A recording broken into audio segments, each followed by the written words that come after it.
Hello student, आज हम discuss करेंगे सेक्शन ई का पहला क्वेश्चन है 36 क्वेश्चन में ये कहता है, पहले ध्यान से इसको पढ़ो,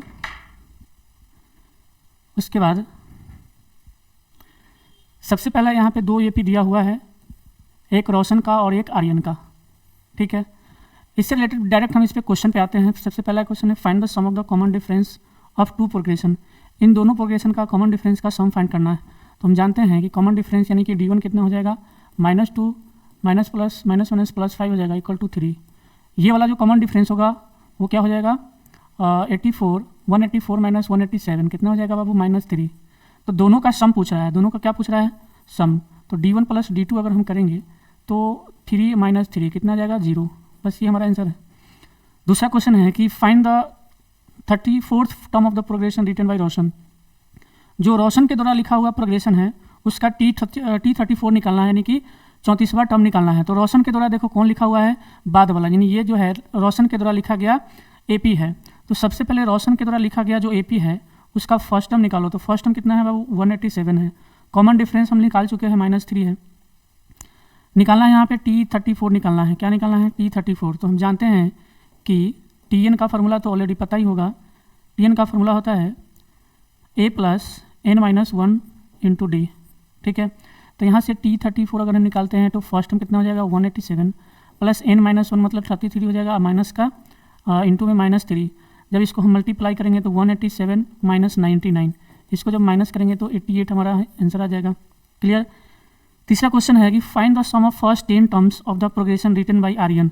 आर्यन के द्वारा जो लिखा गया प्रोग्रेशन है उसका निकालना है, क्या, उसका पहला 10 टर्म का सम निकालना है। पहला 10 टर्म का क्या निकालना है, सम निकालना है। दैट मीन्स S10 निकालना है। क्या निकालना है, S10। तो Sn का फार्मूला तो पता ही होना चाहिए कि n/2 × 2a + n-1 × d होता है। ठीक है, बस इसी फार्मूला पे हमको क्या करना है, बैठा देना है। यानी 10/2 हो जाएगा × 2 × a, यानी फर्स्ट टर्म क्या है रोशन का, आर्यन का जो फर्स्ट टर्म है यहाँ पे वो कितना है, -5 है, और कॉमन डिफरेंस कितना है, 3 है। ठीक है, तो यहाँ पे आ जाएगा -5 + n-1 का मतलब 9 इंटू में 3। बस इसको हमको क्या करना है, सॉल्व कर देना है। तो -10 + 27, तो 5 इंटू कितना हो जाएगा, 5 इंटू माइनस +19 आ जाएगा। तो कितना आ जाएगा हमारे पास आंसर, 95 हो जाएगा। ठीक है, बहुत ही इजी क्वेश्चन है। चलो नेक्स्ट क्वेश्चन है, which term of the progression will have the same value. उनमें से कौन सा प्रोग्रेशन, दोनों में से कौन सा ऐसा टर्म है जो सेम वैल्यू रखता है। तो हम मान लेते हैं कि R का nth टर्म यानी रोशन का nth टर्म और आर्यन का nth टर्म दोनों क्या है बाबू, इक्वल है। तो हम जानते हैं, हम यहाँ से जानते हैं कि आर्यन का जो फर्स्ट टर्म था वो क्या था, -5 था, कॉमन डिफरेंस 3 था।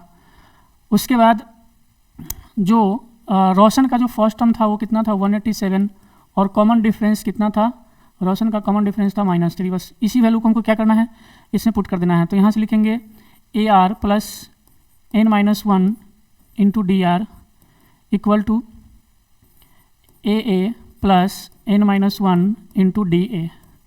ठीक है, तो यहाँ से AR आर्यन का फर्स्ट टर्म कितना है, 187 है, प्लस n-1, n की जगह पे कुछ नहीं पुट करना है क्योंकि n तो हमको क्या करना है, निकालना ही है। ठीक है, उसके बाद आर्यन का फर्स्ट टर्म यहाँ पे कितना है, 5 है, plus n-1 into common difference Aryan का 3 है। बस इसको क्या करना है, सॉल्व कर देना है। तो यहाँ से जब सॉल्व करेंगे तो यहाँ पे आ जाएगा -3n + 3 इक्वल टू -5 + 3n - 3। तो सबको हमको क्या करना है, कांस्टेंट को RHS में LHS में लेके आएंगे। तो 187 + 3 + 5 + 3 इक्वल टू हो जाएगा 3n + 3n। क्लियर है। जब इसको सबको हम जोड़ेंगे तो यह आ जाएगा 197 यानी कि 198 आ जाएगा। तो 198 जो है वो 6n के बराबर है। तो यहाँ से n का मान निकालेंगे तो 198 / 6 करेंगे तो हमारे पास आंसर आ जाएगा 33। यानी 33वां टर्म जो होगा वो क्या होगा, दोनों AP का इक्वल होगा, इक्वल वैल्यू रखेगा। ठीक है, नेक्स्ट क्वेश्चन है, group of class 10 student goes to the picnic during winter holiday, position of the 3 friends Aman, Kirti and Chahat are shown by the points P Q R. P Q R जो है यहाँ पे कोई 3 student है खड़ा है और यहाँ से पी आर का डिस्टेंस निकालना है। तो डिस्टेंस निकालने के लिए सबसे पहले हमको पॉइंट का कोऑर्डिनेट पता होना चाहिए। तो पी का कोऑर्डिनेट कितना हो जाएगा, तो पी का यहाँ से कोऑर्डिनेट हो जाएगा 2,5। आर क्यू का कोऑर्डिनेट कितना हो जाएगा, 4 है, इधर से भी 4 है तो 4,4 हो जाएगा क्यू का। और आर की बात करें तो आर का कितना हो जाएगा, 8,3 हो जाएगा। कितना हो जाएगा, 8,3। हमें निकालना है पी आर। तो बाबू एक बात जानते हो, डिस्टेंस फार्मूला यहाँ पे अप्लाई होगा। क्या होगा, डिस्टेंस फार्मूला अप्लाई होगा। तो डिस्टेंस फार्मूला लगभग तो सभी स्टूडेंट को पता होना ही चाहिए कि आप प्रिपरेशन में है, फाइनल प्रिपरेशन में लगे हुए हैं। यहाँ डिस्टेंस फार्मूला होता है x1 माइनस x2 का whole square plus y1 minus y2 का होल स्क्वायर। ये डिस्टेंस फार्मूला होता है बाबू। ये क्या होता है, डिस्टेंस फार्मूला होता है। बस इसी में हमको क्या करना है, पुट कर देना है। तो पी आर का मान निकालना है, यानी कोऑर्डिनेट पॉइंट पी और आर का कोऑर्डिनेट हमको पता है। तो एक्स कोऑर्डिनेट का डिफरेंस यहाँ पे x माइनस x2 का मतलब क्या हुआ, एक्स कोऑर्डिनेट का डिफरेंस। ठीक है, तो एक्स कोऑर्डिनेट का डिफरेंस कितना हो जाएगा, 2 माइनस 8। कितना हो जाएगा, 2 माइनस 8 का whole square plus Y coordinate का डिफरेंस कितना हो जाएगा, 5 माइनस 3 का होल स्क्वायर। इसको जब हम सॉल्व करेंगे तो हमारे पास आंसर आ जाएगा -6 का होल स्क्वायर प्लस 2 का होल स्क्वायर। तो फाइनल आंसर यहाँ पे आ जाएगा 36 प्लस 4 √40। और √40 को हम लिख सकते हैं 2√10। क्या लिख सकते हैं, 2√10। यही हमारा क्या होगा, आंसर होगा। नेक्स्ट क्वेश्चन है, is Q the mid point of P R. क्या Q जो है पी आर का मिड पॉइंट है? तो इसको पता करने के लिए पी आर का क्या करना पड़ेगा, मिड पॉइंट निकालना पड़ेगा। पी आर का क्या निकालना पड़ेगा, मिड पॉइंट। तो मान लेते हैं पी आर का मिड पॉइंट हम यहाँ पे निकालना है। तो मिड पॉइंट का फॉर्मूला यहाँ पे अप्लाई करना है। मिड पॉइंट का क्या करना है, फॉर्मूला अप्लाई करना है। तो मिड पॉइंट का फॉर्मूला होता है x1 plus x2 divide by 2 comma y1 plus y2 divide by 2। ये मिड पॉइंट का फॉर्मूला होता है। ठीक है, तो यहाँ से p का कोऑर्डिनेट हो जाएगा 2,5, q का हो जाएगा 4,4 और r का हो जाएगा 8,3। ठीक है, तो हमें p और r का मिड पॉइंट निकालना है। तो मान लेते हैं थोड़ा देर के लिए x1 है, ये y1 है और इसको हम मान लेते हैं ये x2 है और ये y2 है। ठीक है, बस इसमें क्या करना है, इसमें हमको क्या करना पड़ेगा, पुट करना पड़ेगा मिड पॉइंट निकालने के लिए। तो यहाँ से x1 का मतलब हो गया 2 प्लस x2 का मतलब हो गया 8 डिवाइड बाई 2 और y1 का मतलब हो गया 5 और y2 का मतलब 3 डिवाइड बाई 2। इसको सॉल्व करेंगे तो हमारे पास आंसर आ जाएगा 10 divide by 2 comma 8 divide by 2। ठीक है, सॉल्व करेंगे तो हमारे पास आंसर आ जाएगा 5,4। तो देखो Q का यहाँ पे पॉइंट क्या है, Q का जो कोऑर्डिनेट है वो 4,4 है। दोनों सेम आया, दोनों सेम नहीं आया तो हम कह सकते हैं कि Q is not the mid point of the P R. Q जो है पी आर का मिड पॉइंट नहीं है, क्योंकि यहाँ पे आया है 5,4 और Q का मिड पॉइंट है, Q का जो कोऑर्डिनेट है वो 4,4 है। ठीक है, नेक्स्ट क्वेश्चन है, find the point on x axis which is equi distance from P and Q। यानी एक्स एक्सिस पे एक ऐसा पॉइंट लेना है जहाँ से P का डिस्टेंस और Q का डिस्टेंस दोनों क्या होगा, सेम होगा। तो हम मान लेते हैं कि ऐसा कोई पॉइंट है एक्स एक्सिस पे जो P और Q से इक्वी डिस्टेंस पे है। ठीक है, इक्वी डिस्टेंस का मतलब होता है इक्वल डिस्टेंस पे, यानी ये वाला डिस्टेंस और ये वाला डिस्टेंस क्या होगा, इक्वल होगा। तो P का यहाँ पे कोऑर्डिनेट लिख देते हैं 2,5 हो जाएगा, Q का कोऑर्डिनेट हो जाएगा 4,4। ठीक है, तो मान लेते हैं हम, आपको पता होना चाहिए कोऑर्डिनेट ज्योमेट्री अगर आप पढ़े हो तो उसमें पता होना चाहिए कि एक्स एक्सिस पे y कोऑर्डिनेट 0 होता है, एक्स एक्सिस पे y कोऑर्डिनेट 0 होता है और y एक्सिस पे x कोऑर्डिनेट 0 होता है। तो x का कोऑर्डिनेट हम क्या लिखेंगे, x,0 लिखेंगे। ठीक है, x,0 लिखेंगे।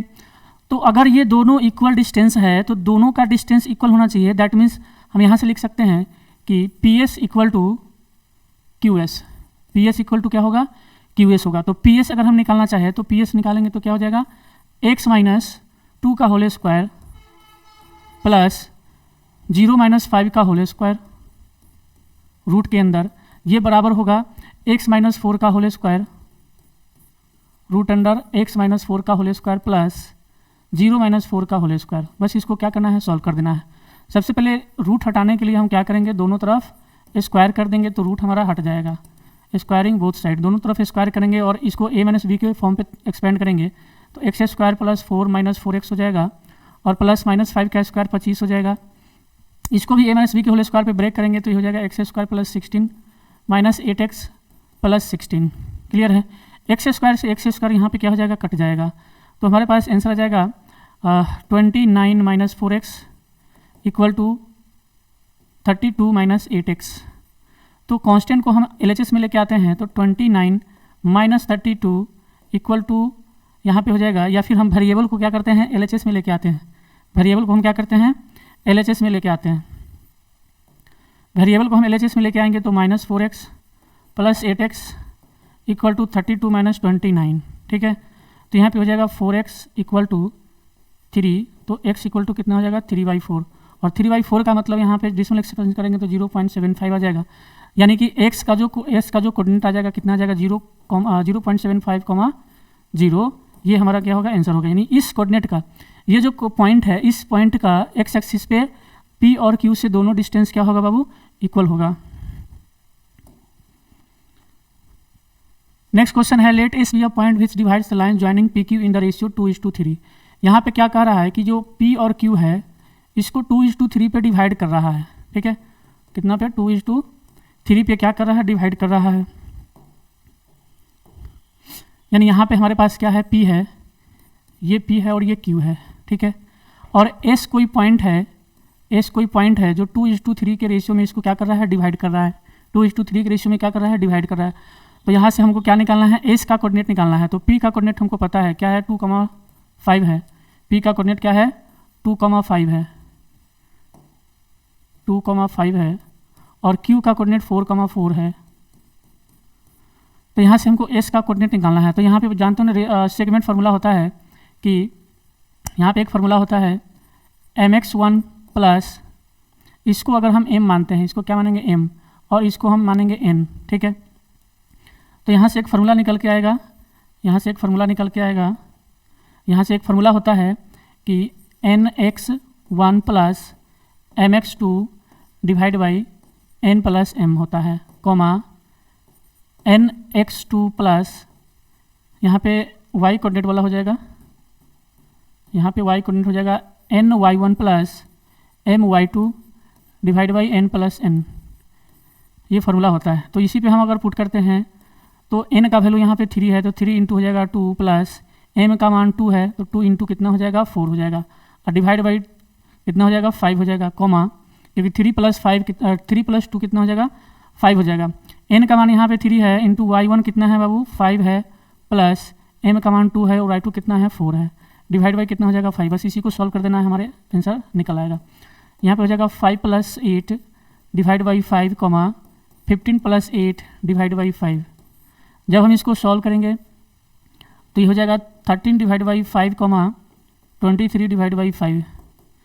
पॉइंट में इसको लाएंगे डेसिमल पॉइंट में तो ये हो जाएगा 2.6, ये हो जाएगा 4.6, कितना हो जाएगा 4.6, और यही हमारा क्या होगा आंसर होगा। यानी पी क्यू को 2:3 रेशियो में डिवाइड करने वाला जो पॉइंट होगा वो क्या होगा 2.6, 4.6। नेक्स्ट क्वेश्चन है केस बेस स्टडी है कि श्रेया जो है एक जो है इंडिया गेट जो है बना हुआ है, यहाँ पे इंडिया गेट को देखती है, ठीक है। इंडिया गेट को यहाँ से खड़ा होकर के देख रही है, ठीक है। तो जब इंडिया का जो टॉप व्यू है वहाँ से यहाँ पे जो एंगल बना रहा है, यानी कि एंगल ऑफ एलिवेशन जो है वो क्या करना है, निकालना है। और इसका जो हाइट है 1 मीटर है, ठीक है, इसका जो हाइट क्या है 1 मीटर है, और टावर का जो टोटल हाइट है वो 42 मीटर है, ठीक है। यहाँ से यहाँ तक का हाइट कितना है 42 मीटर है। तो बताओ यहाँ से यहाँ तक का हाइट कितना हो जाएगा 41 मीटर, ठीक है। और ये अगर राइट ट्रायंगल बना रहा है, क्या बना रहा है राइट ट्रायंगल, तो मान लेते हैं ये थीटा है तो ये भी क्या होगा थीटा होगा, क्योंकि ये पैरेलल लाइन है और ये ट्रांसवर्सल लाइन है, तो इस हिसाब से ये क्या हो जाएगा कॉरेस्पॉन्डिंग लाइन, कॉरेस्पॉन्डिंग एंगल हो जाएगा। कॉरेस्पॉन्डिंग एंगल हमेशा क्या होता है, इक्वल होता है। और जो श्रेया जो खड़ी है वो कितना मीटर पे खड़ी है 41 मीटर पे खड़ी है, तो ये 41 मीटर होगा तो ये भी 41 मीटर ही होगा। अब यहाँ पे हमको क्या करना है, tan थीटा अप्लाई करना है। ये हाइट एंड डिस्टेंस का क्वेश्चन है और हाइट एंड डिस्टेंस में हमेशा tan थीटा ही अप्लाई करना होता है। तो हम जानते हैं परपेंडिकुलर बाई बेस होता है। यहाँ पे बताओ ये परपेंडिकुलर होगा, ये क्या होगा बेस होगा, तो ये हो जाएगा 41 डिवाइड बाई 41। तो tan थीटा का मान 1 आ गया, तो थीटा का मान कितना हो जाएगा बाबू 45 डिग्री, यही हमारा आंसर होगा। नेक्स्ट क्वेश्चन है if Shreya observe the angle of elevation from the eye to the top of the India Gate to be 60 degree. Shreya एक जगह खड़ी है, ये हमारा क्या है, श्रेया एक जगह खड़ी है, वहाँ से जो श्रेया बना रही है एंगल ऑफ एलिवेशन, वो कितना बना रही है, 60 डिग्री बना रही है। ये वाला कितना डिग्री है, 60 डिग्री है, ठीक है। उसके बाद हम जानते हैं कि ये 41 मीटर का हाइट है, 41 मीटर का हाइट है, ठीक है। यहाँ पे निकालना क्या है, ये वाला, यानी कि बेस निकालना है, ये वाला लेंथ निकालना है। तो ये वाला लेंथ को मान लेते हैं x है।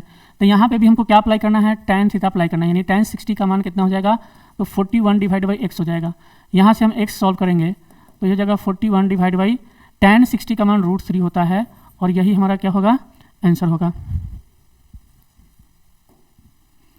नेक्स्ट क्वेश्चन है, if the angle of elevation of Shreya's eye changes from 45 degree to 30 degree then she moves some distance back from the original position, find the distance she moves. यहाँ पे श्रेया खड़ी है, श्रेया खड़ी होकर के इस इंडिया गेट को देख रही है, ठीक है। तो पहले का जो पोजीशन है यहाँ पे, जो पहले देख रही है, वो आपका यहाँ पे कितना डिग्री का एंगल बना रही है, 45 डिग्री का एंगल बना रही है, ठीक है। तो ये भी क्या हो जाएगा, 45 डिग्री होगा, ये भी कितना हो जाएगा, 45 डिग्री हो जाएगा। श्रेया क्या करती है, टावर से थोड़ा सा दूर आती है, यानी कि बैक में आती है, पीछे आती है, यहाँ पे खड़ी हो जाती है। तब जो यहाँ पे जो टॉप व्यू का जो यहाँ पे एंगल ऑफ एलिवेशन बन रही है वो 30 डिग्री बन रही है। क्या बन रही है, 30 डिग्री। तो हमें यहाँ से क्या निकालना है, अब जो है ये पूरा का पूरा डिस्टेंस निकालना है, यहाँ से यहाँ तक का क्या निकालना है, डिस्टेंस निकालना है। तो यहाँ से देखो ये वाला 41 मीटर है, ये वाला कितना है, 41 मीटर है, और ये भी 41 मीटर है। तो ये वाला मान लेते हैं ये x है, तो ये पूरा यहाँ से यहाँ तक कितना हो जाएगा, x प्लस 41 मीटर हो जाएगा, ठीक है। अब यहाँ पे क्या करना है, tan अप्लाई करना है, यानी tan 30 डिग्री बराबर कितना हो जाएगा, परपेंडिकुलर कितना है, 41 है, और डिवाइड बाई x प्लस 41। बस इसको क्या करना है, सॉल्व कर देना है। हम जानते हैं कि इसका मान कितना होता है, tan 30 का मान 1/√3 होता है, 41 divide by x plus 41। Cross multiply करेंगे तो x प्लस 41 इक्वल टू 41√3 हो जाएगा। तो x बराबर हो जाएगा 41√3 माइनस 41। 41 यहाँ से हम कॉमन लेते हैं तो √3 माइनस 1, यही हमारा क्या हो जाएगा, आंसर हो जाएगा। क्लियर। चलो नेक्स्ट यहाँ पे लास्ट क्वेश्चन है, if Shreya moves a point which is at a distance of 41√3 from the India Gate, find the angle of elevation made by her eye to the top of the India Gate. अगर यहाँ पे कह रहा है कि अगर श्रेया खड़ी है, अगर 41√3 के डिस्टेंस पे अगर श्रेया खड़ी है, तो निकालना क्या है, एंगल ऑफ एलिवेशन निकालना है। तो एंगल ऑफ एलिवेशन मान लेते हैं ये थीटा है, ये क्या है, थीटा मान लेते हैं, ठीक है। और ये हम जानते हैं ये कितना है, 41 मीटर है। तो यहाँ से tan थीटा अप्लाई करेंगे, क्या अप्लाई करेंगे, tan थीटा, ठीक है। tan थीटा अप्लाई करेंगे तो यहाँ पे आ जाएगा 41 डिवाइड बाई 41√3, 41 से 41 कट के यहाँ पे आ गया 1/√3, यानी यहाँ से आ गया tan थीटा। tan थीटा का मान कितना आ गया, 1/√3 आ गया। तो बताओ थीटा का मान कितना हो जाएगा, तो थीटा का मान हो जाएगा 30 डिग्री, क्योंकि tan 30 का मान ही क्या होता है, 1/√3 होता है। ओके, चलो आज का ये वीडियो कैसे लगा कमेंट में जरूर बताओ। वीडियो को लाइक शेयर और सब्सक्राइब करो ताकि हर वीडियो आप तक पहुंचता रहे।